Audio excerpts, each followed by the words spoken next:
Bienvenidos a Dimes y Billetes, un podcast de finanzas para nosotros los otros. Aquí hablamos de dinero, inversiones y economía, todo platicado de manera sencillita, práctica y muy aterrizada, con peras y manzanas.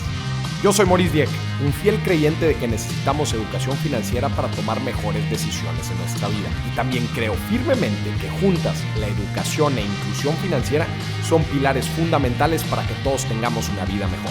Así que prepárate. 3, 2, 1. Comenzamos. Les aseguro que este episodio de Dimes y Billetes va a ser muy diferente a lo que normalmente están acostumbrados a escuchar en este podcast. En este episodio vamos a hablar sobre la ciencia, sobre los científicos, sobre los físicos, cómo es su carrera, específicamente hablando en México, en Latinoamérica, cómo se desarrolla un científico, ¿no? Las oportunidades que tiene, las decisiones profesionales a las que se va enfrentando a lo largo de su vida y obviamente los proyectos que después pueden derivar, ¿no? Las implicaciones financieras de la ciencia, ¿no?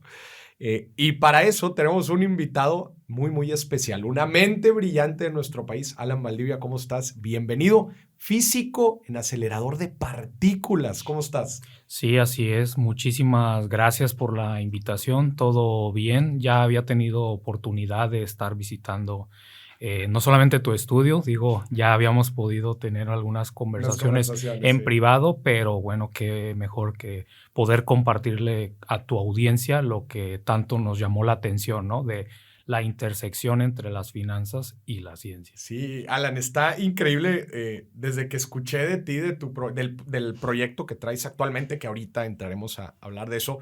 Tu trayectoria es impresionante, o sea, trabajas en el CERN en Suiza, ¿no? Para los que no sepan, pues es el acelerador de partículas que están sacando todo tipo de descubrimientos y todo. Tienes un doctorado, ¿verdad? Ahí, sí. Un doctorado en física, Uh-huh. auspiciado por el CERN. Eres ingeniero físico. Sí. Por la Universidad de Guanajuato. Sí. Platícanos un poco de tu trayectoria, de cómo decides ser físico y de, obviamente, cómo llegas a Suiza. Sí, bueno, en realidad desde que era bastante joven, yo tenía más interacción con personas que se dedicaban a la ingeniería. Uh-huh. Y tenía una atracción, digamos, por todo tipo de tecnologías y digamos que fue por mi entorno que yo me vi influenciado a creer que lo que yo podía hacer como vida profesional era dedicarme a la ingeniería porque era a lo que tenía acceso, ¿no? ¿Vienes de una familia de ingenieros? No, en realidad, digamos, quienes pudieran ser primos, uh-huh. Sí, ya fueron como de esa generación, pero definitivamente al nivel que vamos a explicar aquí o en el campo científico, uh-huh. Sí me tocó a mí ser el primero, pero no el último, porque tanto mis dos hermanos también, ya contaré un poquito más. Pero somos 3 hermanos ingenieros físicos científicos, ¿no? 3 ingenieros físicos científicos. ¿Tú pusiste el desorden o quién lo puso? Sí, yo soy el mayor de los 3. Okay. Roberto está especializándose en computación cuántica, okay. Giovanni en temas de imanes superconductores, okay. Y yo en el tema de aceleradores de partículas. Entonces sí fui el que empezó a hacer el desorden en la familia, pero ya cuando vieron esa posibilidad no se les pudo escapar de la mente. ¿Todos egresados de la Universidad de Guanajuato? Sí, bueno, regresando un poquito a ese tema que me estabas preguntando, sí, efectivamente egresamos de la Universidad de Guanajuato y lo que sucede es de que cuando estaba tratando de decidir a qué me iba a dedicar, yo tenía esta noción de que me quería especializar en algo de ingeniería, pero tenía tanto conflicto con decidir en cuál. ¿En cuál? Porque todas me llamaban la atención, ¿no? O sea, la computación, la mecánica, la electrónica. Para mí era un tema de una dificultad enorme para poder tomar una decisión porque eso implica descartar todas las demás, ¿no? Claro. Aunque puedas hacer una transición. Y en la misma forma, en realidad, en la escuela, pues está muy segmentado a materias, ¿no? O sea, tenga o no tenga sentido para el futuro que nos espera, claro. Pues tienes materias segmentadas, matemáticas, física, química, entonces me destacaba, digamos, en los temas particularmente de ciencias, ¿no? De física, de química. Ingenuamente, que no lo respaldo ya a estas alturas, yo decía, Pues es que me interesa la física, pero no quiero ser licenciado en física, ¿no? Digo, ahorita podríamos hablar de las diferencias, pero era lo que yo creía en ese momento, ¿no? Claro. Decía, yo quería ser ingeniero. Y ya faltando muy poco para tomar esa decisión por las fechas, simplemente se me ocurrió, dije, a ver, si existe algo así como la ingeniería química, ¿por qué no existiría algo así como la ingeniería física? Claro. Y simplemente así una breve búsqueda en internet me di cuenta que existía esa profesión y solamente en aquel entonces había en 4 lugares del país, muy al sur, muy al norte, muy al centro, y la otra opción era justamente en el Bajío, en la ciudad de León, ¿no? En la Universidad de Guanajuato, pero en la ciudad de León. Y dije, ¿sabes qué? Esta es la manera en la que puedo no tomar una decisión, o sea, porque en lugar de preguntarme si las rectas intersectaban en un punto o si simplemente iban a separarse, pues siempre y cuando hiciera el punto suficientemente grande, siempre iba a encontrar la manera de que intersectara, ¿no? Y cuando leí la descripción de la ingeniería física, o sea, me creí por completo la descripción y dije, no, o sea, esta es mi profesión, ¿no? Y ese fue el primer paso para... ¿Y tú eres originario de...? De Michoacán. De Michoacán, sí, tú eres de Michoacán. Sí, de hecho tuve que salir del confort de... Saliste para ir a León, ¿cierto? Sí. Y, o sea, ¿qué te imaginabas tú, o sea, cuando decides, oye, pues yo quiero ser ingeniero físico, güey? ¿Qué te imaginabas? Todos cuando escogen su carrera como que se imaginan sus primeros momentos trabajando o cómo se ven de grandes y se imaginan algo. ¿Tú qué veías? Bueno, lo que en particular me llamó la atención de la descripción de la profesión era que, a diferencia del resto de las ingenierías, y que aclaro, o sea, no tiene que ver nada de que una sea mejor que la otra, la ingeniería física estaba justamente pensada para ser el puente de intersección entre las ingenierías, digamos, que tienen una especialidad particular que podríamos englobarlas en el mundo de la tecnología, sí, y el conectar con el mundo de la ciencia, o sea, concretamente con la física, pero con otras disciplinas. Entonces, en ningún momento lo digo para decir, es que vas a hacer todo eso en un solo... No, simplemente que se veía con la posibilidad de estar en grupos interdisciplinarios de proyectos mucho más complejos, en el que tú pudieras ser justamente la vía de comunicación entre gente, digamos, con perfiles demasiado técnicos, claro, en los detalles para la parte de la ciencia, y en la parte de la ciencia quizá muy fundamentales para la parte de la aplicación práctica, ¿no? Claro. Entonces yo me veía en esa intersección, o sea... Tú decías, no, pues la teoría muy bien, pero hay que encontrar la forma de poderlo aplicar, ¿no? De traer todo ese conocimiento a proyectos, especialmente en un país en donde... Y quiero ver tu opinión. Uh-huh. ¿Falta mucho más desarrollar la industria? ¿Cómo ves? Sí, es uno de los temas recurrentes dentro de los proyectos que he manejado, la necesidad de pensar en la creación de industrias, ¿no? Uh-huh. Porque de pronto la gente que se especializa ya en una ingeniería, quizá no todas las personas reflexionan al respecto, pero si tú ya puedes elegir como carrera una ingeniería, es porque ya existe una industria a la cual tú te vas a poder insertar. Claro. Pero en algún momento alguien o un grupo de personas tuvo que tomar la decisión de crear esa carrera, claro, viendo hacia el futuro. Hoy nos parece evidente que carreras como ingeniería en software, mecánica y aeronáutica existan, pero en algún momento fue una apuesta controlada, ¿no? Claro. Sabiendo las probabilidades. Pero el punto aquí es de que hablar de la creación de una industria implica de alguna manera la recirculación de los recursos, tanto humanos como financieros, ¿no? Entonces, hay muchas industrias que hoy en día apenas estarían en proceso de formación o de consolidación, y que todavía no existe la posibilidad de que tú puedas decir, quiero ser un ingeniero en aceleradores de partículas, por ejemplo. Eso no existe, ¿no? Claro. Y eso no significa que en un plazo corto, mediano o largo no exista una industria de aceleradores de partículas, porque la aplicación científica es un porcentaje minúsculo de todas las cosas que se pueden hacer. Claro. Entonces, hoy en día, hablar de una profesión así como ingeniero en computación cuántica, ingeniero en imanes superconductores y ingeniero en aceleradores de partículas, pues suena incluso futurista, ¿no? Claro. Y está dentro de una categoría que se conoce como tecnologías emergentes. Pero a alguien tiene que impulsar la creación simultánea tanto de esas industrias como de los profesionales que ingresen ahí. ingresan. ¿no? ¿Tú cómo decides? O sea, ¿cómo entras a la aceleración de partículas? O sea, ¿te gradúas Sí. y cuáles son los siguientes pasos que tomas? Sí, bueno, previo a la graduación tienes que tomar una elección en el área en la que te vas a especializar. Es común dentro del campo de las ingenierías, ¿no? Y otra cosa que también es común, pero quizá con la madurez o inmadurez de la edad para tomar la elección de dónde vas a estudiar, no siempre tienes la posibilidad de tomar lo siguiente en cuenta. Y concretamente es que por más que tu carrera se llame exactamente igual, por lo menos al final tienen diferencias demasiado notables que necesariamente tienen que ya sea estar orientada a uno de los dos siguientes polos. El primero, la realidad local.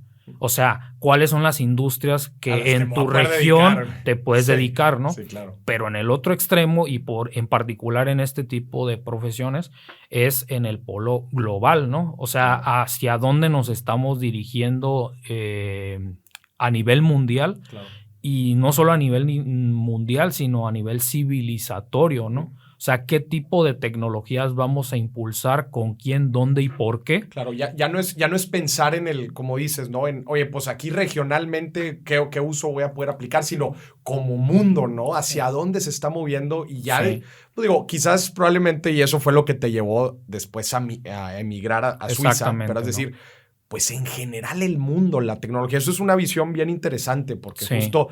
Hay mucha gente que siento yo que se queda y veces con, bueno, pues aquí a ver salgo y cuáles son las empresas aquí que veo que puedo trabajar. Sí. No, a ver, ¿hacia dónde se está moviendo la ciencia en general? Sí, eso es un tema bastante recurrente, ¿no?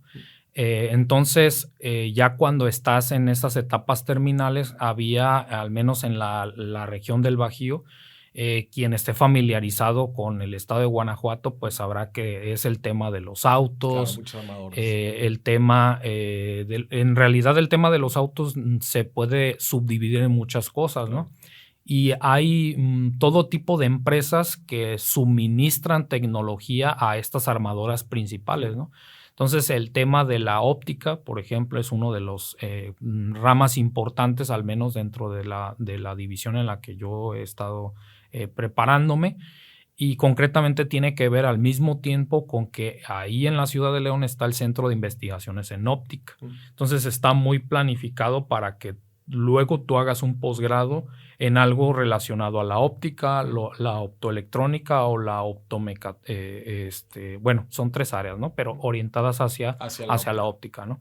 El otro tema es el de la energía, ya sea combustibles fósiles o energías verdes, renovables, o sea, esa es otra área, y tiene la posibilidad de un programa general en donde no necesariamente tomes lo que ya está disponible, pero gracias a tus asesores y las conexiones que de pronto se puedan tener a nivel global puedan, digamos, establecer un programa específico para ti, tomando como materias, con la dificultad adicional, que es lo que a mí me tocó pasar, que no hay quien te enseñe cuando quieres ser pionero en un área en particular, ¿no? Entonces, ¿eso te pasó a ti al terminar la carrera? Sí. No quiere decir que en el mundo no hubiera quien, ¿no? Solamente estoy hablando de que en aquel entonces la realidad era tomar clases físicamente, ¿no? Claro. Hoy en día alguien supongo que no tendría que tener ese tipo de limitaciones porque pues un profesional de cualquier parte del mundo pudiera fungir como tu mentor, como mínimo, ¿no? Entonces, en realidad a mí me tocó que en lugar de tener una modalidad en donde pues en un salón de clases ya un plan de estudios debidamente pensado se lo da a un grupo de personas, fue, ok, ¿quieres especializarte en esto? Sí hay maneras de conectarte con X o Y laboratorio, pero para dar esos pasos tienes que prepararte y te va a tocar hacerlo tú, ¿no? Claro. Entonces fue como de... Prepararte financieramente también, ¿no? O sea, si vas a tener que viajar a otro lado, vivir en otro lado, ¿no? ¿A eso te refieres? Me refiero más a la parte académica porque ahora que mencionas eso, si quieres abordo ese tema, ¿no? Resulta que al menos en México, cuando tú dices voy a hacer un posgrado, quizá en las áreas fuera de los campos de la ciencia y la tecnología, eso necesariamente implica que tú vas a pagar tu posgrado. Entonces requieres de una planeación financiera y todos los temas que tú dominas para comunicarle con tu audiencia. No hay incentivos, o sea, no hay becas. Es a lo que iba, ¿no? Dentro del campo de la ciencia y la tecnología, concretamente existe algo que se llama el Programa Nacional de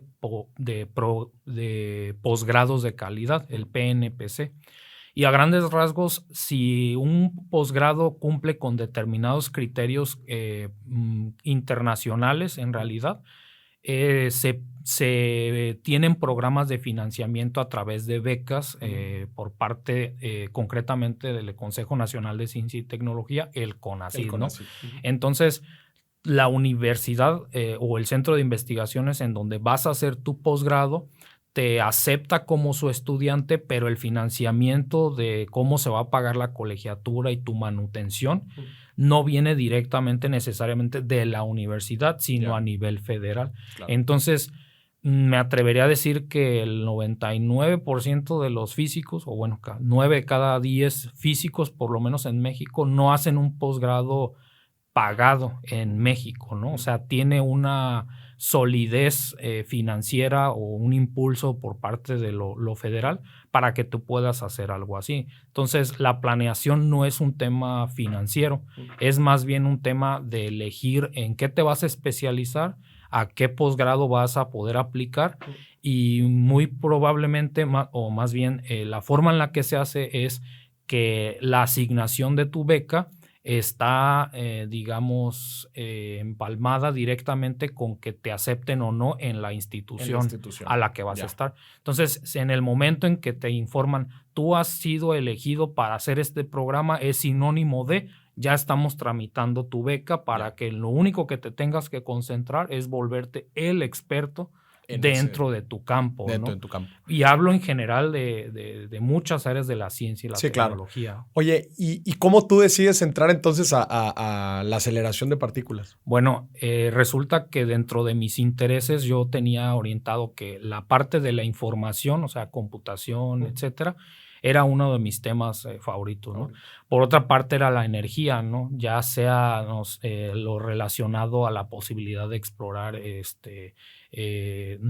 todo este tema de la aceleración, todo este tema de cuáles son las características fundamentales del universo, que es más enfocado hacia la parte científica, que lo aclaro porque normalmente cuando fuera de la ciencia se menciona la energía, pensarías más en combustibles, pensarías más. Entonces es como, sí es importante, pero yo me refería a la parte de los fundamentos, ¿no?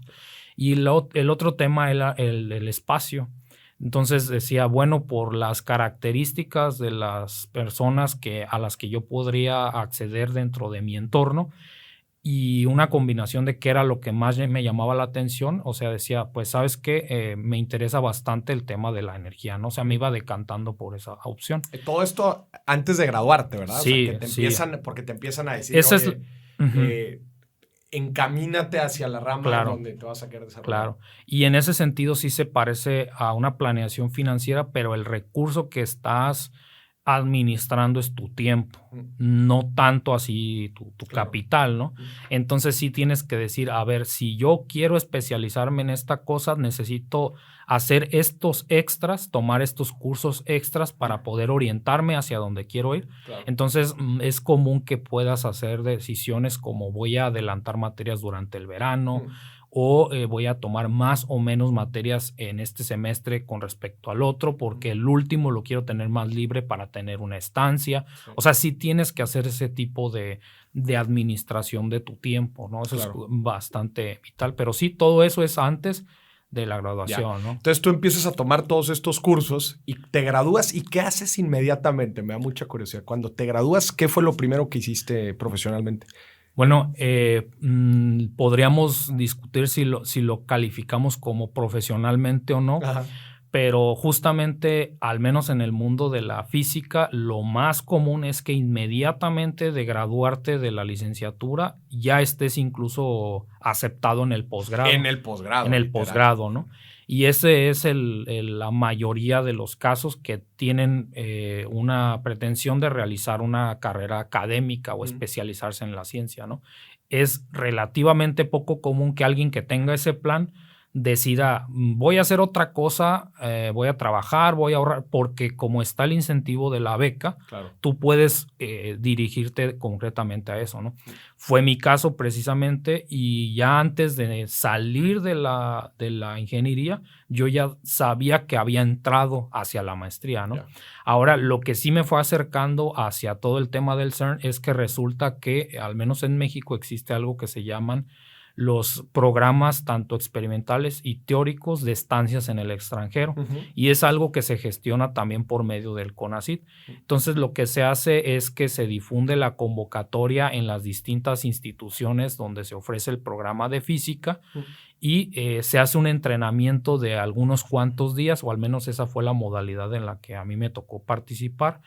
Y lo regular es que la gente se especialice en otras áreas del campo de la física de partículas, no en la de aceleradores de partículas, que en realidad es relativamente nuevo, incluso en el momento en el que estamos hablando, ¿no?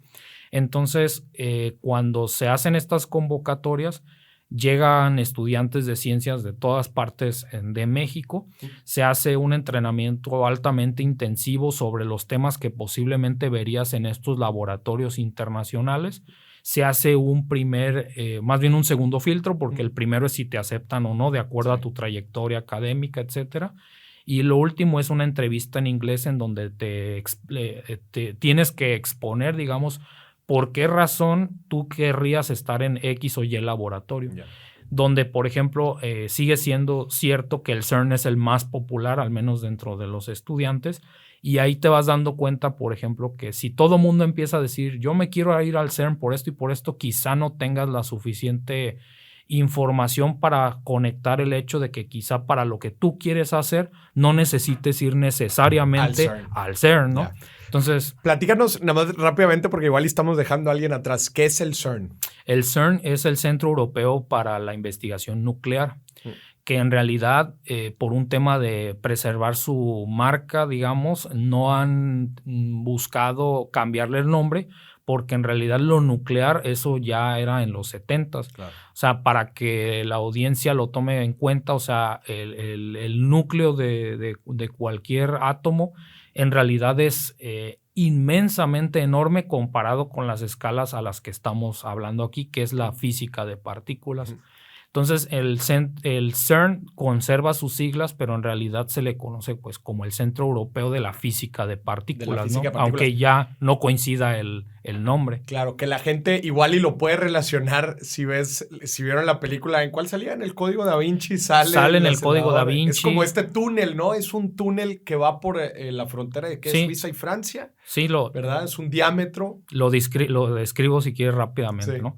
Este dispositivo que se llama el Gran Colisionador de Hadrones, por sus siglas en inglés LHC, es una máquina que está construida 100 metros bajo tierra en las inmediaciones de la frontera entre Francia y Suiza y tiene una circunferencia aproximada de 27 kilómetros justamente en su circunferencia, ¿no? Y el objetivo es que dentro de este túnel hay al menos 2 anillos, donde uno de los anillos hace acelerar partículas en una dirección, digamos, a favor de las manecillas del reloj, y el otro anillo en contra de las manecillas del reloj, y que cuando alcanzan una determinada energía de objetivo, se hacen colisionar un haz con respecto al otro, y de esas colisiones es que se puede estudiar cómo se constituye la naturaleza. Te contaba antes de iniciar la grabación de una analogía, que es como las personas cuando, pues, o los niños concretamente, que quieren saber cómo funciona, que si el cochecito de control remoto, lo que sea.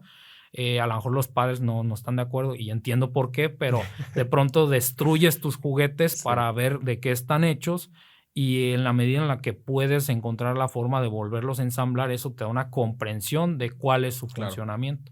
Entonces, en realidad, los físicos de aceleradores de partículas, pues somos como niños, pero con juguetes más caros. Y se hace de manera profesional, ¿no? Claro. Esa es como a grandes rasgos la idea. Pero lo que colisionas son las partículas de las que está hecha la materia, y ya los productos que puedan emerger de esto se analizan y se saben cuáles son sus constituyentes, y más importante quizá aún, cómo interactúan estos constituyentes. Sí, justo como dices, o sea, el objetivo es como encontrar estas partículas que son lo que arman los átomos y toda la materia. ¿Cuánto tiempo estás todavía en el CERN? Bueno, en este momento terminé mi estancia de doctorado. Ok. Y o sea, ya te graduaste, ya eres doctor. Sí, o sea, ese es lo que implica. Y yo he estado colaborando con el centro desde 2015, entonces inicié desde no saber absolutamente nada, precisamente porque ya te conté que no es algo que tú te puedas especializar en México, ¿no? Pero no en particular en México, eso es un área que en el mundo incluso sigue siendo muy emergente. O sea, en la actualidad no hablamos de que no habría más de aproximadamente 5,000 profesionales en el mundo especialistas en aceleradores de partículas, ¿no? Entonces, en el mundo incluso es algo muy particular. Entonces, desde 2015 aproximadamente pude entrar dentro de los programas que son para estudiantes en el verano, y hice una instancia nada más de 2 meses. Y de eso surgió la invitación, como de nos gustó qué fue lo que hiciste, pero está incompleto porque era de esperarse que en 2 meses no terminara. No se puede completar. ¿Qué te parece si ahora que entres a la maestría vienes y continúas con tu investigación? Entonces, desde que yo ya estaba en los inicios de la maestría, yo ya tenía mi plan de... ya tenías un pie en el CERN. Sí, ya tenía los contactos, ya tenía mi proyecto, ya tenía mi asesor. Y ese es el tipo de planeación que se llega a hacer, porque concretamente en México resulta que los programas de maestría en física, y que no es necesariamente así en el mundo, duran 2 años aquí. Y el plan es que el primer año llevas materias altamente especializadas sobre la física, y el segundo año está pensado para que te dediques completamente a hacer un proyecto de investigación. Y al final presentar tu tesis sobre los resultados de tu investigación. Entonces yo me dediqué justamente a asegurarme un lugar en el CERN donde ya tuviera un proyecto al cual dedicarme, ¿no? Entonces a los 6 meses del programa de maestría hago esta estancia, regreso otros 6 meses nada más prácticamente a hacer papeleos de visas, etcétera, y me voy los siguientes 8 meses a Suiza a continuar mi investigación. ¿Cuánto tiempo duró el doctorado ahí en Suiza? El doctorado duró 3 años, pero es que ahí son discrepancias entre los planes de doctorado de México y los del mundo, ¿no? En México normalmente duran 4 años. La beca de CONACYT de doctorado es de 4 años, pero en Europa es de 3. Entonces yo tuve que elegir si me iba los primeros 3 años o los últimos 3 años, porque allá no me podían recibir los 4 que el doctorado duraba aquí. E hice lo mismo, entonces así como me planeé para cómo iba a vivir, no en el tema financiero, ¿no? Sino ya lugar, forma, etcétera. Estos 8 meses de maestría fueron los que me permitieron en la maestría justamente, pero yo también tenía otra vez el pie para el doctorado, porque ya me habían dicho, bueno, de lo que hiciste, este es el siguiente paso, y ahora me fui por 3, ¿no? Entonces, en este momento estoy en esa transición entre el doctorado y posiblemente un postdoctorado, ¿no? Que es el siguiente nivel. ¿Buscarás hacerlo allá también en Suiza? Es una de las opciones, pero justamente, digamos, en los proyectos tanto de divulgación y como los tecnológicos que he estado impulsando, he mencionado eso, que me ha permitido suficiente holgura, digámoslo de esa manera, para sin pensar en hacerlo rápido y tomar una decisión simplemente por inercia, tratar de entender qué podría hacer, por ejemplo, a escalas de México, ¿no? Que no implicara necesariamente irme fuera, pero si determino que eso es lo mejor, lo puedo hacer, ¿no? Y platícanos de qué fue tu proyecto de investigación en el doctorado ahí en el CERN. Bueno, voy a tratar de hacerlo lo más básico posible, porque resumir 5 años de investigación de frontera en 5 minutos pues, está complicado, ¿no? pero quizá la audiencia haya escuchado la mal llamada, que es lo que tengo que aclarar desde un inicio, la mal llamada partícula de Dios. Olviden ese nombre. El bosón de Higgs, pero ¿no? es el bosón de Higgs, ¿no? Ajá. O sea, olviden el nombre anterior, no tiene nada que ver, es una mala traducción nada más. La partícula de Dios. Sí, O sea, es una mala traducción. Nada más para hacerlo llamativo, ¿no? Me sí, imagino. Marketing. Y funcionó, pero enfoquémonos en que en realidad otro tipo de cosas a las que sí estamos completamente envueltos y que quizá por eso mismo no les prestamos atención es lo que le llamamos luz aquí, como la que tenemos en el set, es nada más radiación electromagnética. Y la gente sí tiene noción que de alguna manera está hecha, aunque tendría que aclarar detalles sobre si esa frase es científicamente completa. Ajá. Hecha de partículas que son los fotones, ¿no? Fotones. Entonces hay una noción de que un campo electromagnético está hecho de partículas que se llaman fotones, ¿no? Pues había una duda de, por ejemplo, cuál era la razón por la que las partículas que vemos en el laboratorio tienen las características que tienen, en particular su masa, lo que la gente llamaría peso, pero su masa, ¿no?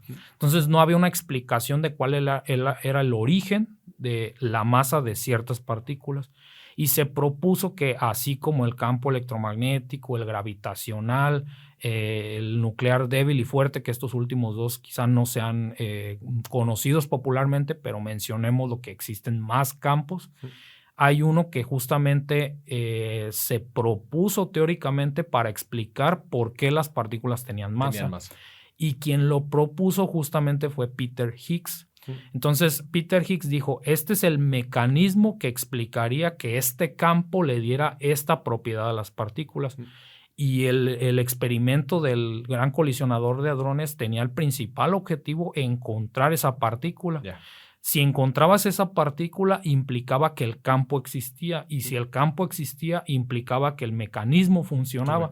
Si el mecanismo funcionaba, completabas la última pieza del rompecabezas, que para que la gente lo comprenda un poco más, así como en su momento la tabla periódica de los elementos, que pues quien sea que haya pasado por educación básica quizá recuerde, recuerda estas propiedades y en este orden y etcétera. Bueno, en su momento, cuando se descubre la ley periódica, lo que significa es que se predijo que tenía que haber huecos faltantes, o sea, porque no se conocían todos los elementos. Claro. Y gracias a encontrar esa periodicidad en la naturaleza fue que se hicieron experimentos y encontraron todos los átomos que faltaban de ese mapa. Bueno, a escalas muy, muy fundamentales, en el siguiente nivel, ya no de química, sino de física, existe algo que se llama el modelo estándar de las partículas fundamentales y también se tuvo que completar las piezas del rompecabezas, pero no solo encontrar las piezas, sino cómo se unen esas piezas. Entonces, a las piezas les llamamos partículas fundamentales. ¿Qué son? ¿Qué? ¿Los protones? No, el protón es una partícula que está compuesta de otras que sí son fundamentales. El protón concretamente se constituye de quarks. Así se le llaman a esas partículas fundamentales. Partículas fundamentales que quizá la gente sí ubique sería el electrón, del cual toda la electricidad dependemos de esa partícula, ¿no? Y hay otras que tendría que listarlas, pero el punto crucial aquí es que se predijo que tenía que haber faltantes dentro de esa tablita.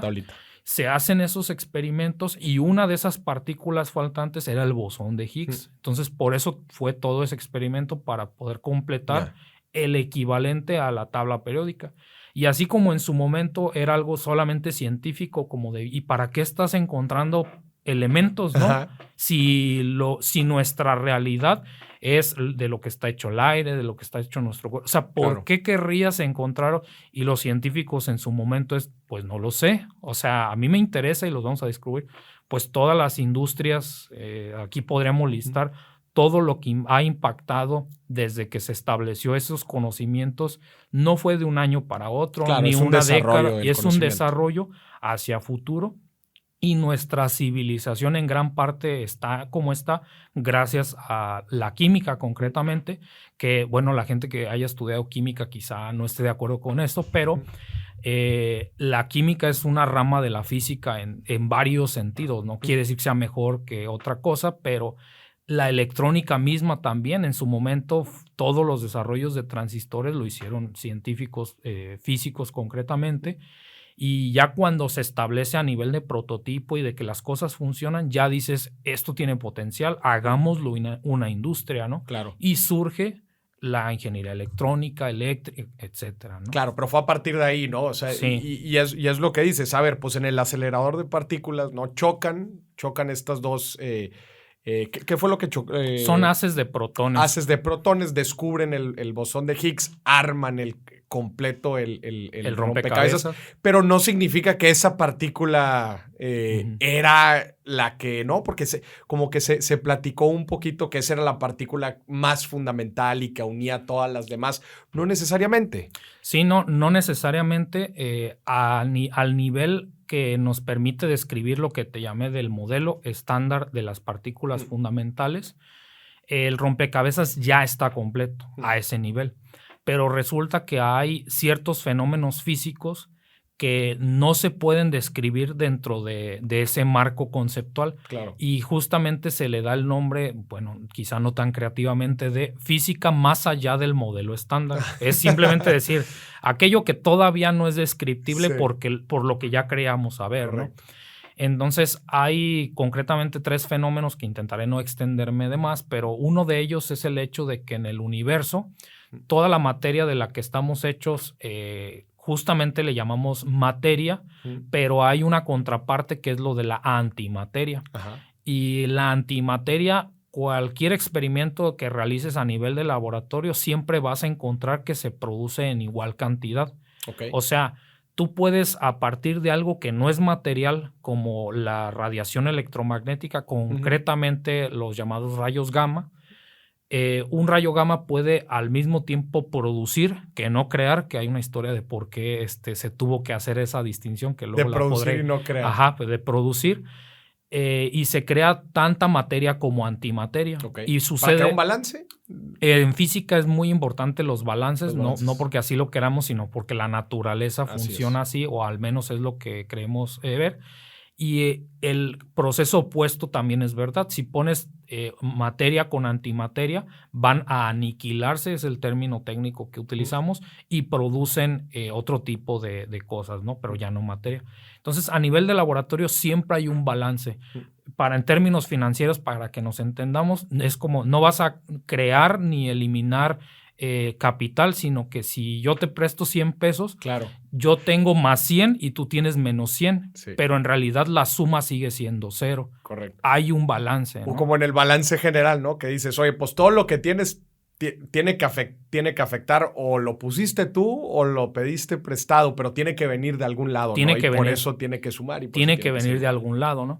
Ahora, si esa lógica la traduces a escalas del universo, lo que implicaría en realidad, irónicamente, es que ningún tipo de estructura de materia estable, como los sistemas solares, la Tierra o la misma vida, no podría existir.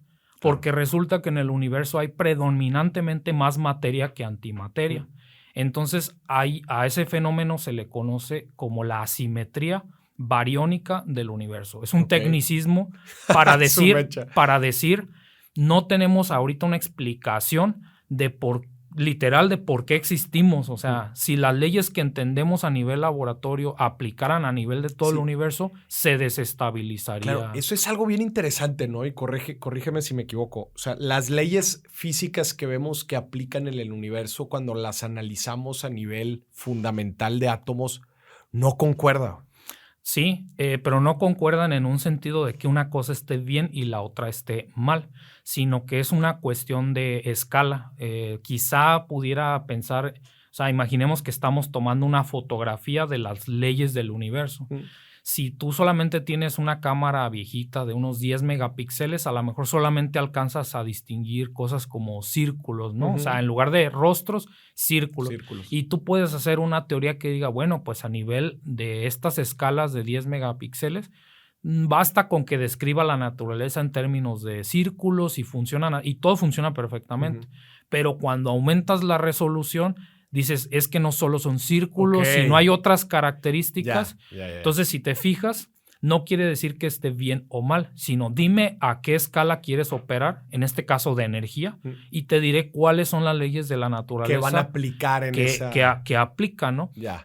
Y las más fundamentales aplican a todos los niveles hacia atrás, pero matemáticamente es más difícil trabajar con mayor detalle. Con mayor detalle cuando no lo necesitas, ¿no? Claro. Entonces, si no vas a grabar una película en 4K, ¿para qué te estás preocupando por ese nivel de detalle? Oye, está muy buena esa explicación. Sí, esa es la idea, ¿no? Y ahora, con una cámara 4K, puedes grabar lo que sea. Claro. Pero estás como usando de más, ¿no? Eso es como lo que quiero decir. Oye, pero nos estabas platicando entonces, o sea, de tu investigación y luego ya te metiste a explicar todo esto del bosón de Higgs. ¿Tenía algo que ver con el bosón de Higgs? Sí, tiene que ver justamente porque resulta que otra de las cosas que están más allá del modelo estándar es el hecho de que no podemos necesariamente asegurar que lo que creemos fundamental, que fundamental significa que ya no lo podemos partir en partículas más fundamentales. Estás hablando de la partícula más pequeña que existe en el mundo. Sí, ahora no es una, ¿no? O sea, todas las que están en el modelo estándar son igual de fundamentales que las otras, ¿no? Correcto. La pregunta es si, así como en su momento podríamos decir, ¿hay algo más fundamental que la química? Sí. La respuesta fue sí, la física de partículas. La pregunta es, ¿hay algo más fundamental que la física de partículas? Sí, la física más allá de partículas. ¿Qué nombre le vamos a poner? No lo sé. No lo sé. Pero sabemos que no tenemos el escenario completo y concretamente con el bosón de Higgs se descubre que existe. O sea, decimos, sí, estamos seguros ya de que existe. Ahora, todas las máquinas como el colisionador de hadrones se dividen en dos grandes categorías según su propósito. Las máquinas de exploración y las máquinas de precisión. Para hacerte otra analogía, que creo que es la manera en la que puede funcionar, es como si te metieras a una caverna completamente a oscuras, ¿no? Si tú quieres explorar, normalmente tendría más sentido que te metas con una lámpara de esas que iluminan de manera uniforme, que quizá no es lo más óptimo, simplemente para decir, está aquí lo que estoy buscando y te vas. Y en algún momento dices, ya encontré que aquí está, pero no tienes la iluminación suficiente para necesitas enfocarte. Cuando ya sabes dónde buscar, sales de la cueva y ahora regresas con una lámpara de esas que iluminan bien, porque vas a enfocarte precisamente donde ya sabes que está. Entonces, mi trabajo en este caso no es trabajar con la máquina que ya está, que es el gran colisionador de hadrones, que es el equivalente a la lámpara de exploración. A la lamparota. Yo estoy parte del grupo que está diseñando su sucesor o su posible sucesor, que es el Future Circular Collider o futuro acelerador circular, ¿no? Donde el LHC, por más grande que parezca de 25 kilómetros, ese va a ser el preanillo de uno más grande de 100 kilómetros. Va a cruzar toda Europa, güey. Pero como está, no toda Europa, 100 kilómetros, más o menos, vamos a entendernos, como están las inmediaciones entre Francia y Suiza, va a seguir estando, va a pasar por abajo del lago de Ginebra y por abajo de un monte que se conoce como el Monte Jura.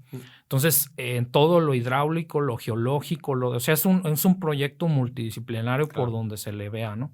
Y es uno de los potenciales sucesores del LHC. No hay una única opción, pero, o sea, yo he estado trabajando y concretamente de los 100 kilómetros, yo he estado enfocándome en los últimos 100 nanómetros, que es donde impactan las partículas, ¿no? Que es para tener como esta precisión muy cañona de lo que está sucediendo al momento de que son de que colisionan las partículas, para tener este detalle de ver cómo funciona este siguiente nivel más allá de... Sí, y la precisión se obtiene produciendo, a diferencia de cuando se descubrió, con 1, 2, 3 o 100 que encontraras ya decías existe. O sea, ya lo podríamos asegurar. Claro. Ahora, mi doctorado concretamente prácticamente es el título, o sea, es producción optimizada de bosones de Higgs en el acelerador circular del futuro. O sea, mi trabajo es producir la mayor cantidad de bosones de Higgs posible para poder estudiar todas sus propiedades, porque una posibilidad es que el bosón de Higgs no sea fundamental. Repito, posibilidad. Y hay varias hipótesis científicas que plantean la forma en la que quizás está estructurado. Entonces, como hay múltiples teorías científicas, que como no hay evidencia experimental, no puedes descartar cuál sí tiene sentido y cuál no. Y se tiene que hacer este siguiente experimento, ya no de exploración, sino de precisión, es una máquina de precisión, para descartarlas todas, algunas o no lo sabemos, ¿no? Pero se espera que quizá el bosón de Higgs pueda tener una estructura interna y eso tendrá implicaciones fundamentales en la física. Ahora, ¿eso es así? No lo sabemos y por eso lo estamos planteando. Entonces en eso están trabajando, en esta siguiente parte del colisionador. Sí. Para entonces hay muchísimas personas involucradas en el proyecto. O sea, yo concretamente esto, o sea, en realidad para que la gente se dé una idea, es como una fábrica. Pero en lugar de producir azúcar, produces partículas. Pero parece una fábrica. O sea, en realidad tienes que bajar en un elevador, vas con tu casco. Concretamente yo no. O sea, yo estoy más en la parte de las simulaciones, de hacer la planeación, etcétera. Pero es muy parecido a una fábrica, ¿no? Entonces, es una fábrica de bosones de Higgs. Eso es lo que es. Y así como hay muchas personas involucradas en toda etapa del proyecto, o sea, ya expliqué a qué me dedico yo, ¿no? O sea, ¿cuánta gente hay en total? En el CERN, no todas las personas se dedican al mismo proyecto, ¿no? Hay muchos en paralelos a distintas escalas de tiempo. Cosa que no mencioné, por ejemplo, el FCC, que es el acrónimo de este proyecto, se planea construir o que empiece operación aproximadamente al 2035, que es comparable al tiempo que se planea de la llegada a Marte. Entonces, en este negocio, si lo quieres llamar así, operamos a escalas de tiempo de décadas. O sea, no... Qué interesante, güey. O sea, estás hablando de la punta, de la cúspide del conocimiento, güey, de la ciencia, o sea, casi, como dices, equiparable a, pues en ese momento vamos a estar en Marte, pues acá en este momento también vamos a estar todavía desarrollando el conocimiento de las partículas más pequeñas del universo. Sí. Güey, qué interesante. Pasemos a la parte ahora de los billetes de todo esto que estamos platicando. Claro. En tu opinión, o sea, ¿qué tan atractiva, y me gustaría ver cómo fundamentas tu respuesta, qué tan atractiva financieramente es estudiar física en México? Ok, resulta que concretamente en el país hay organismos que de alguna manera, si bien son autónomos, están relacionados con el gobierno y pueden colectar distintos tipos de datos para hacer proyecciones financieras y analizar cualquier profesión, concretamente su carrera, como lo que es una decisión financiera. Claro, ¿no? Si es rentable o no. Si es rentable o no. Que ese deba ser el único criterio, no es lo que vamos a discutir aquí. Simplemente es analicémoslo como si fuera algo financiero completamente, ¿no? Y concretamente esta institución es el Instituto Mexicano para la Competitividad. Para gente que le interese, hay una plataforma que se llama Compara Carreras. No sé si .com o lo que sea, pero si pones Compara Carreras del IMCO, te va a aparecer, ¿no? Y hace lo que sugiere su nombre, ¿no? Es como de, quiero elegir entre A o B. ¿Cuál suena más interesante financieramente hablando? Y eso te puede ayudar, esa es la idea, a tomar decisiones, ¿no? Ahora, dentro de estas posibilidades, existe un índice de calidad de la inversión. Y para estructurar este índice se toman en cuenta diversos parámetros, ¿no? Uno de ellos es, por supuesto, cuánto tiempo te va a tomar prepararte en esa carrera, porque no olvidemos que el tiempo que le inviertes en prepararte es tiempo que no puedes invertir en trabajar y generar ingresos, ¿no? Entonces, en realidad, ese es un parámetro, ¿no? El otro es el tiempo en el que, dado lo que te costó la carrera, ya sea en lo público o lo privado, en cuánto tiempo recuperas la inversión inicial, ¿no? Otro tema es el nivel de empleabilidad, etcétera. Y son varios índices los que se toman en cuenta y se hace un ranking. Y bianualmente se despliegan este tipo de datos y es notoriamente destacado, concretamente la carrera de física. No necesariamente que aparezca en el primer lugar siempre, pero dentro del top 5 o 10 te lo vas a encontrar, ¿no? Justamente aquí estoy viendo el top 10. Top 10 de las carreras mejor pagadas. Hay subdivisiones, ¿no? Hay subdivisiones. Está el top de las mejor y peor pagadas, ¿no? Ajá. Las mejor y peor, digamos, con inseguridad hacia el futuro por el tema tecnológico. Entonces, concretamente, el dato que recuerdo es el de 2017. En 2017 sí estaba física así en el top 5, ¿no? Ya. Y sí. Está bien interesante. Número 1, aquí te lo plantean medicina con 17,800 pesos. Promedio. Ajá. Número 2, finanzas, banca y seguros con 17,000. Número 3, construcción e ingeniería civil con 14,800. Número 4, ingeniería mecánica y metalurgia. 5, TI, tecnologías de información. 6, electricidad y generación de energía. 7, negocios y comercio. 8, ingeniería industrial, mecánica, electrónica y tecnologías, programas multidisciplinarios o generales, así como que así lo ponen. Uh-huh. Y número 9, ciencias de la computación con 13,000 pesos. Y número 10, minería y extracción. Bueno, en este último no llegó al top 10 al parecer. Pero bueno, no sé si entra con ingeniería mecánica o metalúrgica. Es que tiene que ver. Otro tema que a lo mejor no he mencionado es que una cosa es que estudies física y te dediques a construir la física, y otra es que estudies física y te dediques a aplicar la física. Claro. Y aplicando la física entras dentro de muchos de esos campos. Claro, ¿no? Entonces, colegas míos que han decidido profesionalmente no enfocarse en la producción de la física, están precisamente en la banca, en la aeronáutica, en el tema de materiales, en la óptica, en la programación. Es otro de los criterios, de hecho, que ocupa el índice, ¿no? De qué tanta posibilidad tienes de fluir de tu profesión a la siguiente. Pero como se enfoca por profesiones, ahí faltaría enriquecer el índice como cuántas personas se dedican a esta profesión, dado que se prepararon para ello, ¿no? Claro. Ese es algo que tendría que tomarse en cuenta. Pero bueno, entonces estabas desarrollando un poco, o sea, imagínate que nos están viendo, ¿no? Chavos y chavas que están a punto de decidir qué estudiar, pero quieren saber, o sea, qué tan rentable, qué tanto van a poder hacer dentro de su... Digo, ya nos dijiste, obviamente, tu camino en toda esta rama de la física, pero platícanos un poco, o sea, como la carrera del científico, o sea, ¿qué opciones tienen después de graduado? Sí. Si una persona elige prepararse haciendo una carrera de científico, es particularmente distinto a lo que quizás se tiene más en común, ¿no?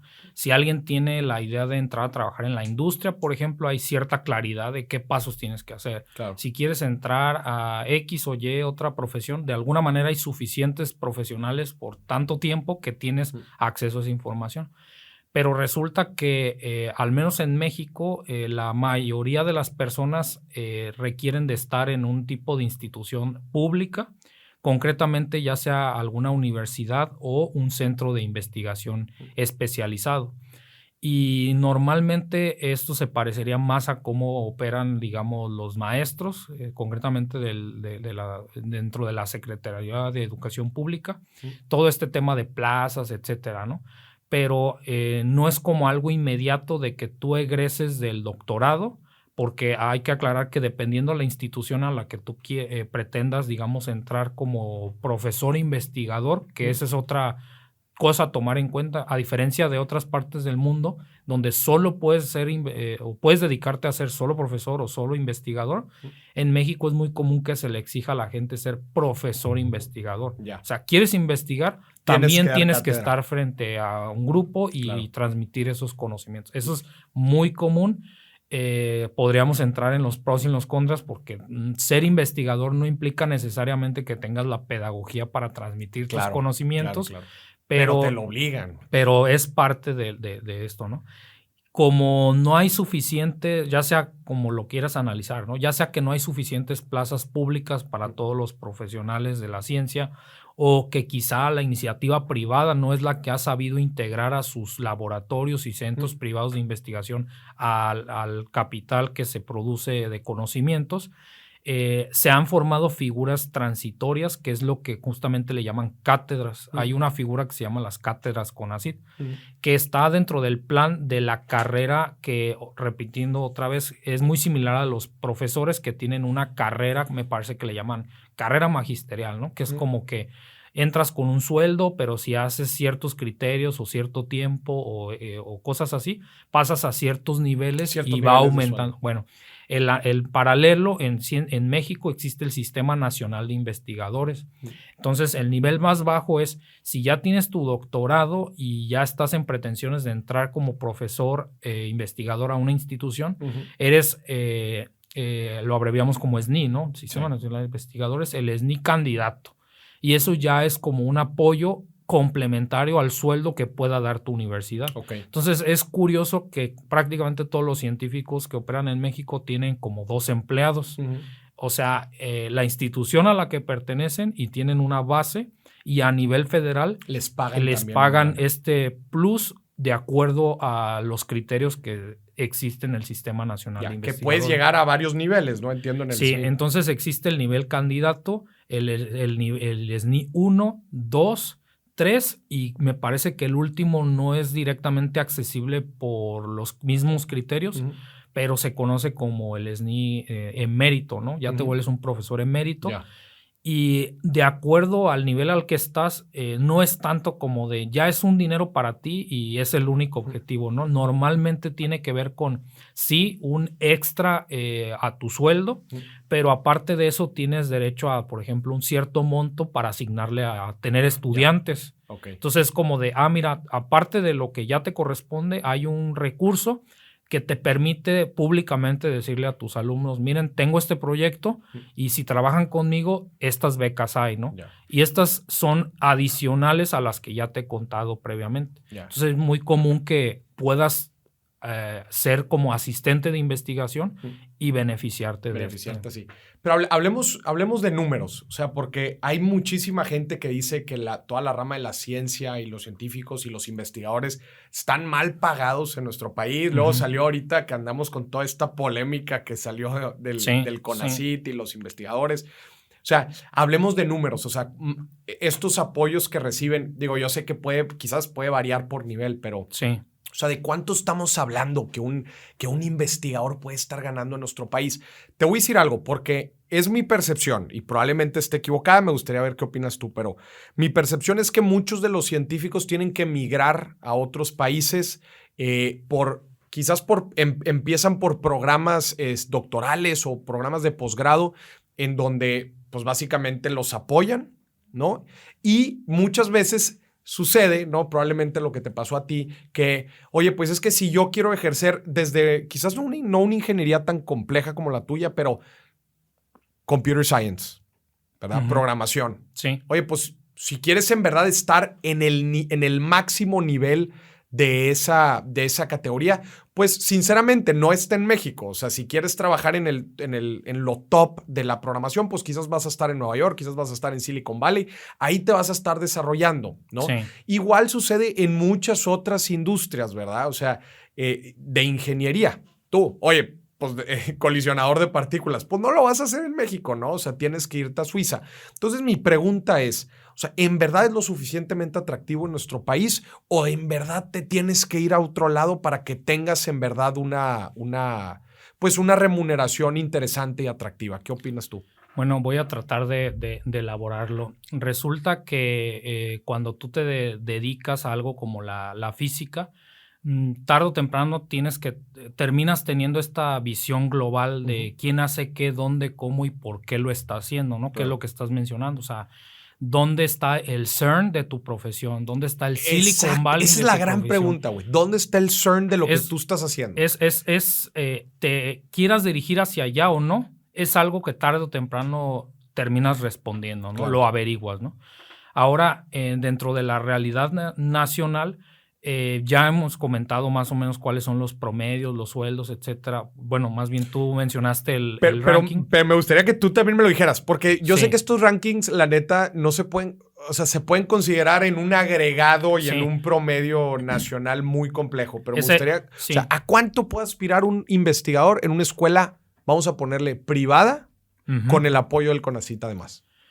Bueno, yo lo fijaría y me estoy haciendo pues conjeturas porque no tengo la estadística a la mano. Completamente, pero Sí, pero si estás en el nivel más bajo de la escala, o sea, un SNI candidato, que sería lo que ya podrías considerar, si quieres científico, ¿no? Porque también, o sea, desde que ya estás en doctorado ya ya estás siendo científico, te Claro. estás formando como tal, pero no voy a contar las becas, digamos, sino ya los sueldos, ¿no? Sí, Entonces los voy a sueldos, hacer como no las ese becas, corte, ¿no? correcto, los sueldos. Sí, entonces podríamos estar hablando de un tope mínimo, así exagerando mínimo, de unos 25,000 mensuales, pero así vas empezando, no es una universidad privada, que eso pudiera ser un factor importante. Sí.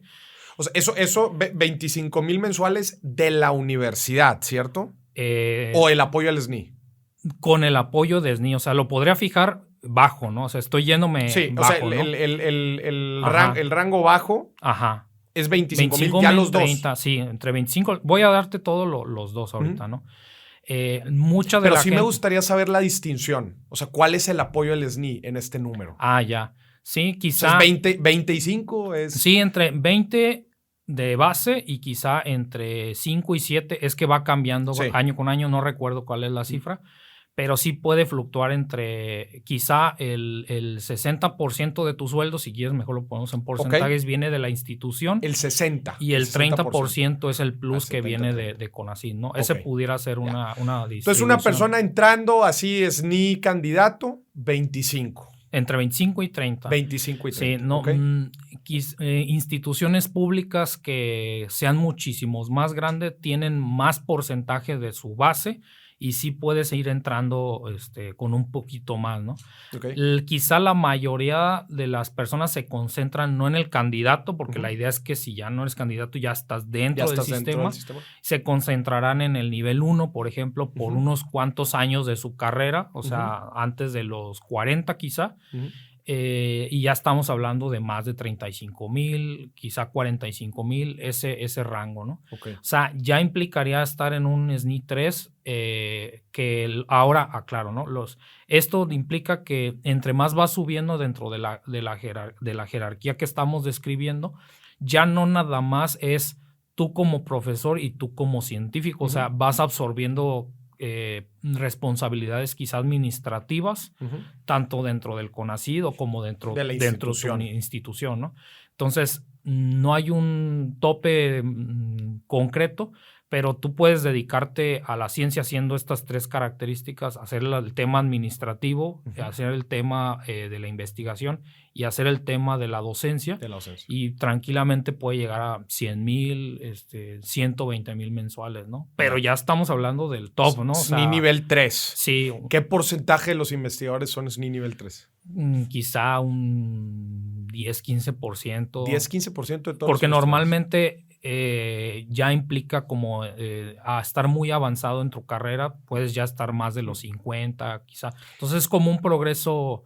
Ahora, la gente que entra sinceramente al tema de ciencia no va con la mentalidad o sea, para eso te vas a otra industria. Pero no, ojo, no te lo estoy preguntando por eso. O sea, no te lo estoy preguntando por, pues, ¿soy arquitecto o soy científico? A ver qué me va a dejar más lana. Lo entiendo perfectamente. Los científicos, al igual que los doctores, no están por el objetivo financiero. Y claro, qué bueno que no sea así, ¿verdad? Porque ellos están por todo lo demás y por los objetivos y éxitos que conlleva cada una de las carreras. Te lo pregunto más por lo siguiente, güey. Ya nos diste esos números. ¿Cuánto está ganando el equivalente en otro país, güey? Esa es mi duda. O sea, mi gran inquietud de todo esto es la fuga de talento en nuestro país. Pues mira, directamente te lo digo. O sea, en el top más alto de otros países, o sea, no vamos a hablar de los promedios. Pero el equivalente a un SNI 3, es a lo que voy. Sí, a lo que quiero llegar es, si estás prácticamente en el tope de carrera en un país como México, el nivel de ingresos que puedes tener, si lo comparas con el top de los países, exactamente. Eres comparable con el mínimo de ese país. Con el mínimo. Sí. O sea, el top en México está comparable con el mínimo. Con el mínimo de otros países. ¿Cuáles son los países que están en el top de la investigación científica? Depende del campo, pero en el que estamos hablando, pues es Francia y Suiza, ¿no? Concretamente el CERN, ¿no? Entonces, por eso de primera mano sé de qué estaríamos hablando. Y incluso dentro del campo, o sea, al menos en Suiza sí está pues un 25% más mínimo, 30% más del segundo lugar, digamos, ¿no? O comparado con otros laboratorios en el mundo, ¿no? Entonces, además, o sea, sí, en Suiza estás hablando que ahí estás en el top de los tops. Por eso quizás sea una comparación hasta cierto punto injusta, porque la diferencia se explicaría por muchos otros factores, como el mismo país, ¿no? O sea, la visión que tienen además, ¿no? Ya. Ahora, evidentemente, ese es un criterio importante que incentiva lo que coloquialmente se conoce como fuga de cerebros, pero de alguna manera quería expresar lo siguiente, ¿no? Muchas de las personas que por el motivo que han tenido que emigrar a otros países, no sé, muchos se concentran en Estados Unidos y en países de Europa, sin especificar en cuál.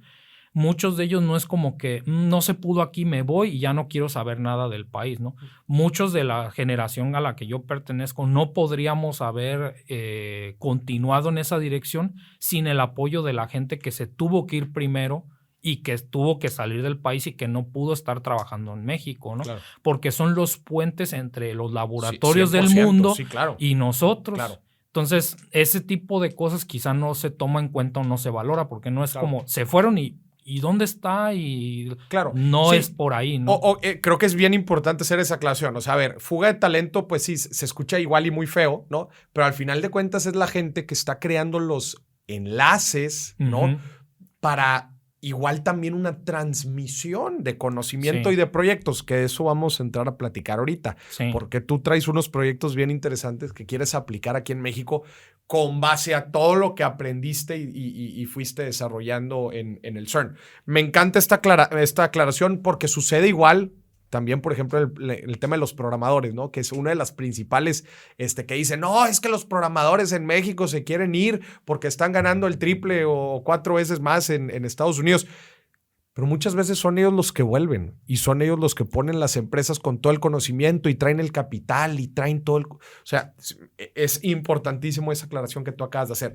Platícanos, Alan, de qué proyectos, o sea, tú estás aquí en México después de una tremenda experiencia en el mismísimo acelerador de partículas en Suiza y estás en esta transición de ver qué sigue, si el postdoctorado, etcétera.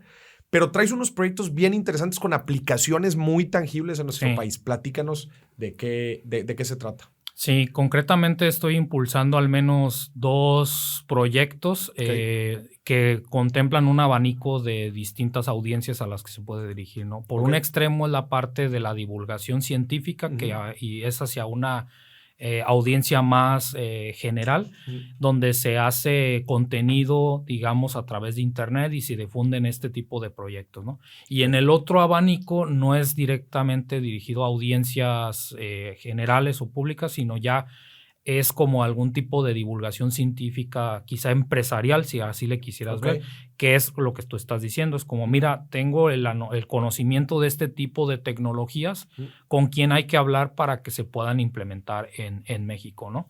Pero sí hay un proyecto que ha ido destacando más que el resto porque ha hecho resonancia con la realidad nacional, ¿no? Y concretamente es un proyecto que se denomina la planta de irradiación de alimentos.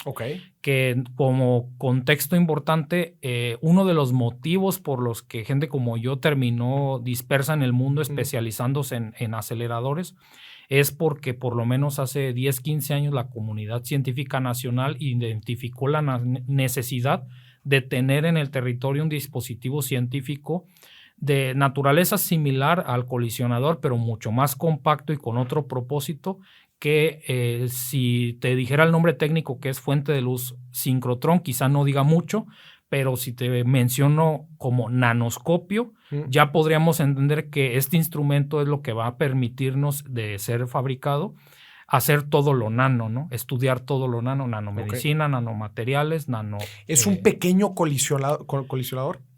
Es que el objetivo no es colisionar. Resulta que cuando tú haces que las partículas se guíen en una circunferencia, parte de la energía se pierde porque irradian energía. Claro. Entonces la gente se dio cuenta de que si querías colisionar, eso es una desventaja porque energía que podrías usar para la colisión se emite como radiación electromagnética. Pero otra gente dijo, ¿sabes qué?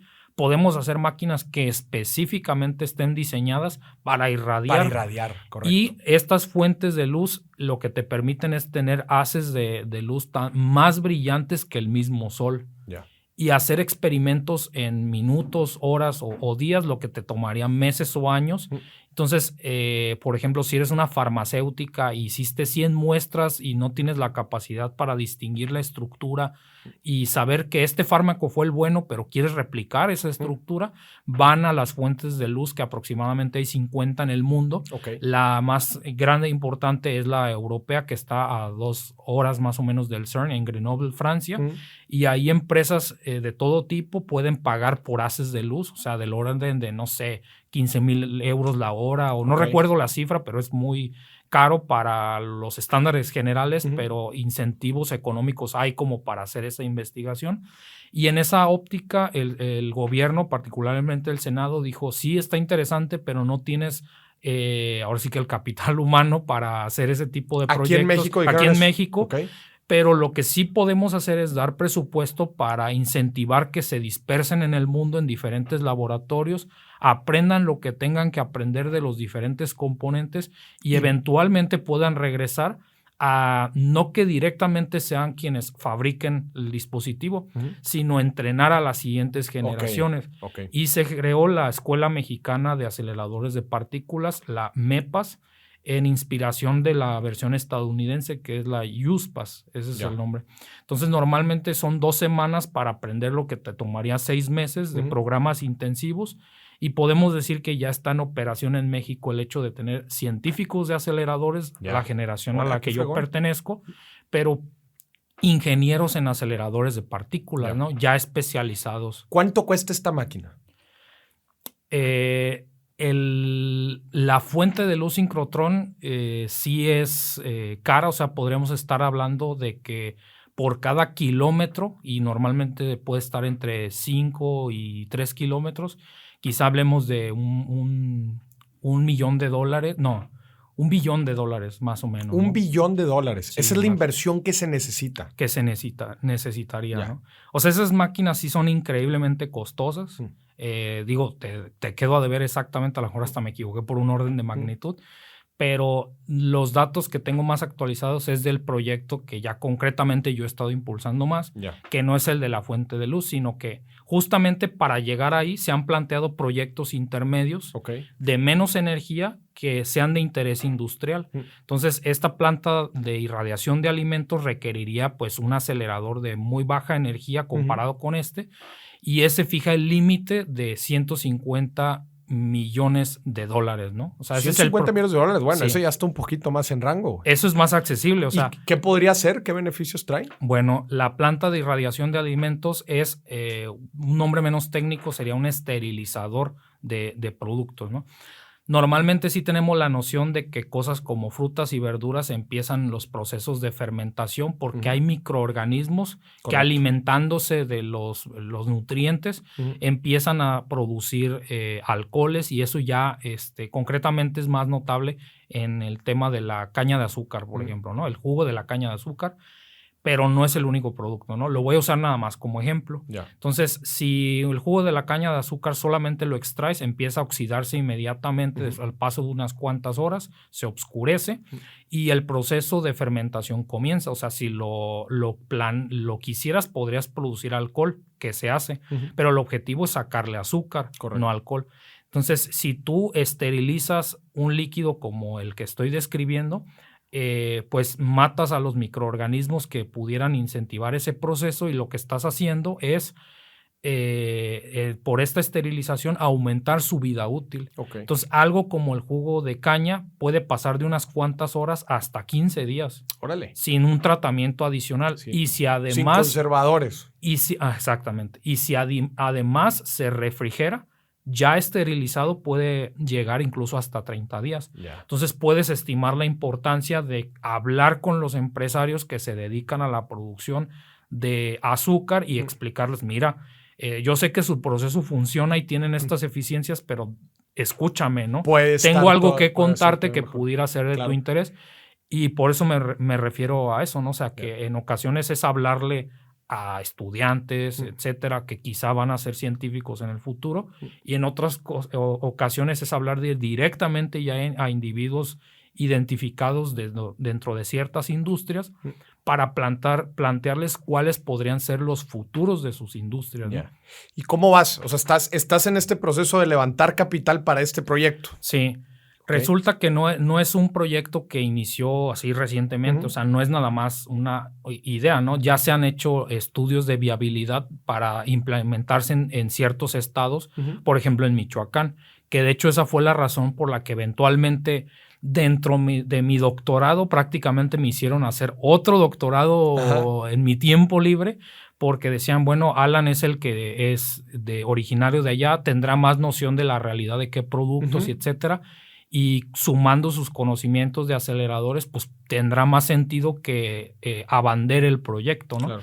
Y por temas de que quienes lo impulsaron originalmente, algunos ya pasaron a jubilarse, etcétera, que en la Universidad de Michoacán fue cuando se empezó a impulsar. Eventualmente, pues, el grupo al que pertenezco en Guanajuato terminó siendo como el heredero intelectual de la idea, y eventualmente terminó cayendo a mis manos, ¿no? Yeah. Entonces, por el interés de la misma gente, es como me invitan a dar una conferencia en el tema de, no sé, la gente que se especializa en ingeniería en agronomía, ¿no? Siempre hago el ejercicio así como te platiqué, o sea, traté de venir con datos más relevantes a la audiencia del tema de las finanzas de carreras o así, y haciendo el mismo ejercicio con la gente de agricultura, pues yo llegué diciéndoles, mira, está este proyecto, ¿no? Claro. O sea, intersectamos tu profesión con la mía en esto, y de la misma gente me han ido exigiendo irme preparando cada vez más, enfocándome en esa área, ¿no? Pero ¿cómo vas ahorita con el proceso de levantamiento de capital? ¿Ya has hablado con algunos empresarios? ¿Cuál ha sido su respuesta? Sí, hemos hablado con empresarios. El primer paso fue hacerles de su conocimiento de qué trataba el proyecto y cuáles podían ser los beneficios, y estamos como en una etapa muy temprana de inyección de capital, ¿no? Porque lo que ya se ha conseguido ha sido por parte del sector público, que es concretamente el CONACYT. Entonces, gracias a que el CONACYT dio como los primeros incentivos, que sería como un capital semilla, se pudo empezar a caminar en esa dirección. O sea, ya se ha podido tener donaciones incluso de tecnología por parte de Brasil, colaboración técnica por parte de Australia. O sea, no es nada más el grupo, ¿no? al que yo pertenezco. Ya se han unido más esfuerzos. Se han unido más esfuerzos, pero desafortunadamente con el tema de la contingencia, el equipo que se estaba diseñando, en realidad codiseñando con nuestro equipo, del cual ahí sí yo era el responsable de las simulaciones, concretamente. Yo tenía que decirles al laboratorio en Estados Unidos, necesitamos este equipo con estas características, así, porque lo iban a manufacturar ahí. Yeah. Entonces se pausó porque en lo público hay tiempos muy marcados de tienes que terminar el proyecto en octubre porque ahí cerramos el ciclo de no sé qué. Y fue como en marzo nos dimos rápidamente cuenta de que la fabricación no iba a estar disponible, y simplemente se tuvo que pausar ese proyecto, ¿no? Dijimos, pues en lo público no se va a poder en este momento por esos tiempos, ¿no? Y ahí fue cuando tomé la iniciativa de decir, voltear a lo privado para explicarle los beneficios que pudiera tener algo así, para desatorar esa periodicidad, ¿no? Esas limitaciones que sí se encuentran en el sector privado. Qué fregón. Entonces seguramente tendrá que ser una figura que involucre el desarrollo de tecnología por parte de universidades y beneficios industriales económicos por parte del sector privado, ¿no? Buenísimo. Oye, Alan, déjanos tus datos para cualquier persona que pueda estar escuchando el episodio y quiera más información o inclusive esté interesada en entrar al proyecto. ¿En dónde te pueden encontrar? Sí, todos mis datos de contacto están en mi página web, que ahí lo podré ir actualizando, que es www.valdivia.org.mx. Valdivia las dos. Valdivia las dos.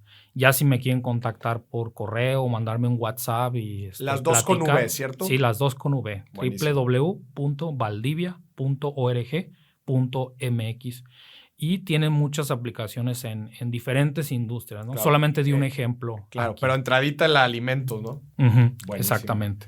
Qué fregón. Oye, Alan, pues qué gusto, güey, tenerte aquí por todo este panorama que nos das de toda la industria de la ciencia, que pues la gente quizás que nosotros que no estamos tan familiarizados con todo lo que pasa en el ramo de la investigación y investigación y desarrollo en general, pues creo que somos muy, muy ajenos a cómo es esta carrera, cómo es esta profesión, a cómo vas creciendo, a las opciones y oportunidades que vas teniendo y obviamente pues a estos proyectos tan interesantes que después pueden tener repercusiones financieras y económicas brutales tanto para la IP como para el país en general, ¿no? Entonces, muchísimas gracias, güey, qué fregón. Me gustaría que por último le des un mensaje, viendo a la cámara, que le des un mensaje a todos esos jóvenes que están por entrar a una carrera de ingeniería, a una carrera de ciencias, y quizás no estén muy seguros de hacerlo, les da un poco de miedo. Me gustaría que les dieras un mensaje. Bueno, concretamente la idea sería que en algún momento yo estuve en esa posición, ¿no?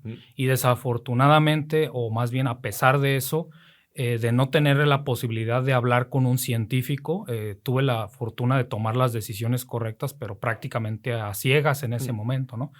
Pero hoy en día a través de internet, pues he intentado transmitir la idea de que soy accesible en ese tema y hemos podido apoyar a estudiantes, ¿no? Entonces pueden contactarme en cualquier momento y trataré de apoyarlos en la toma de decisiones sobre su carrera profesional. Y que para cualquier tema de divulgación, por ejemplo, pues pueden en todas las redes sociales buscar This Charming Quark y ahí seguramente estarán nuestros datos de contacto para platicar sobre cuáles son las opciones, ¿no? Ese es el nombre de tu canal, This Charming Quark. This Charming Quark es el proyecto de divulgación para estudiantes, futuros científicos, ¿no? Qué chingón. Y es a través de hacer pues este ruido en redes sociales que hemos podido llamar la atención de gente que ya concretamente diría, este proyecto me interesa, háblame más, ¿no? Claro. Ese es el mecanismo que hemos encontrado. Y por otra parte también tenemos otro proyecto que es más de entretenimiento, porque también hemos identificado que cuando solamente hablamos de ciencia, la gente ya tiene un prejuicio, bueno o malo, desde el momento en que les digo, hola, soy científico, me ven con lentes, con mi personalidad, ya me ponen en una cajita, ¿no? Correcto. O sea, de qué pueden hablar o qué no quieren hablar conmigo. Entonces, el This Charming Quark es más sobre temas de conocimiento y tratamos de hacerlo entretenido, pero identificamos que si tratábamos directamente de hacer un producto de entretenimiento y que a través de eso pudiéramos hablar de ciencia, hemos podido llegar a más. Y de hecho es también en formato podcast que se llama Explícitamente. Y ahí, Explícitamente se llama. Y ahí analizamos canciones, que es en realidad una excusa, y así como de justamente... sé que tu hermano concretamente tiene también contenido que se relaciona a eso. Sí, se analizan. Entonces, mientras que su contenido es más relacionado a la parte de quizá filosofía y psicología, nosotros no analizamos las metáforas, sino tal cual. El concepto es eso, explícitamente lo que dice la canción. Okay. Analizar cómo pudiera ser posible científica o tecnológicamente. Okay. Entonces, pues ya te estaremos invitando. Sí, muchísimas gracias. Oye, Alan, pues qué gusto, güey. Definitivamente eres una mente brillante y qué bueno todo lo que estás haciendo también para desarrollar tanto los proyectos como la educación científica en nuestro país. Y pues te deseo mucho éxito en los siguientes proyectos.